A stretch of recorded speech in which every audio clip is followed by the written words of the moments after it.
Hey y'all, it's Anime Kim, and today I'm going to be reading the 14th episode of Dororo. And I gotta say, this episode goes to show that even this series, in its weakest episode, is still above average. So, first off, I gotta get props to the writing staff, because while this episode wasn't the most engaging Dororo episode, at the very least it brought up some interesting plot points in regards to what's gonna occur in their life after the demons that have Hakimaru's body parts are killed. Like, what's going to happen with life after that? And I love how they use the old man to bring up these questions. And I thought that was appropriate too, because for one, he's got years of wisdom, so it'd be natural for someone of his age to bring this up to both Hakimaru and Dororo. So that was pretty nice.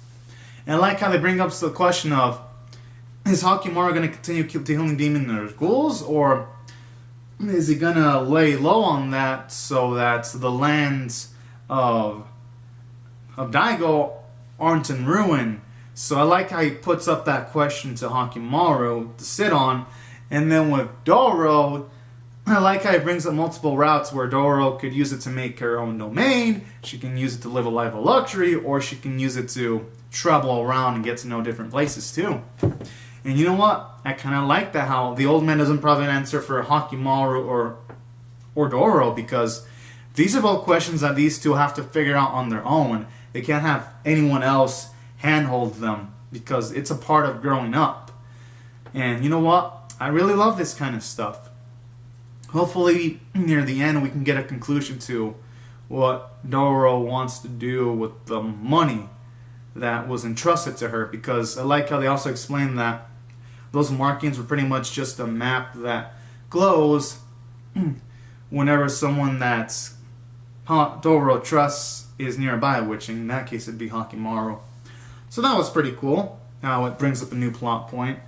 And it gives them another end goal. Aside from killing all the demons, now they actually have something to strive towards. So that was also another cool angle about this episode. And I did like how they fleshed out the past of Dororo a bit more too, showing off that he put carvings into the backs of Dororo's mother and Dororo, where he puts in money and all that kind of jazz. So these were all cool plot points about this episode.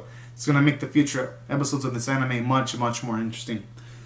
And then aside from that, oh, and I also like how this leads Dororo into some character development too, because you see her actually ponder on this, on what she should do, and all that. And you know what? I like that.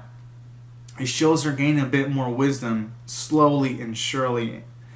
And it's always nice to see a character have some type of other goal too.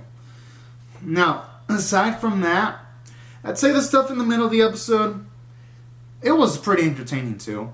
They get run into this dude with like this weird eyes, and then they're fed food until they're kind of like put in this trap by this moth demon, where he tried to like capture Hakimaru and Dororo alive, but Hakimaru's too powerful. And then this episode ends off on a cliffhanger where the man with the weird eyes that was helping Hakimaru and Dororo, pretending to help him out, so like he won't let them lay a hand on the moth chick. So that was an interesting way of ending off the episode. And I do like how this episode brings up mysteries, because there's like this weird baby that shows up that is an evil that was rubbing up to Dororo, and then it disappears when this man shows up. So it's like, what the hell's going on? But you know what? I like this episode because it brings up a layer of mystery. And for it to end on a cliffhanger shows off that the man with the weird eyes and the moth lady, they're not just going to be throwaway characters. And that's why I thought this episode is good. It gives it a unique flavor whenever you get a two-parter. And then aside from that, from a character standpoint, I thought I did well. At least you got some Dororo character development. And the little interactions between Hakimaru and Dororo, like when Hakimaru is ignoring Dororo when Dororo's not in danger, those sequences were pretty sweet. Kind of gives it like a comedic vibe with their interactions more, makes their interactions more livelier. And what I also really like about this episode was the action sequences, because even though the animation was skimped on in the non-action sequences, at the very least when it came to the action set pieces, they were well done. So I'll give the animators credit. Even in the episodes where they lay the they lay the brakes on the animation. At the very least, they make sure not to mess up the important sequences. So, good job on the animation team. And as for the art, it's on model. And that's what I like about this show. None of the episodes art-wise are ever off model.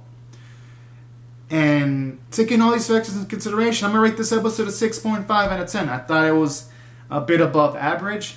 And I'm going to eagerly anticipate next week's episode because, my goodness, I'm pumped up to get some answers to the mysteries that were introduced in this week's episode in regards to why the house with like the orphans was destroyed and who the hell is that baby.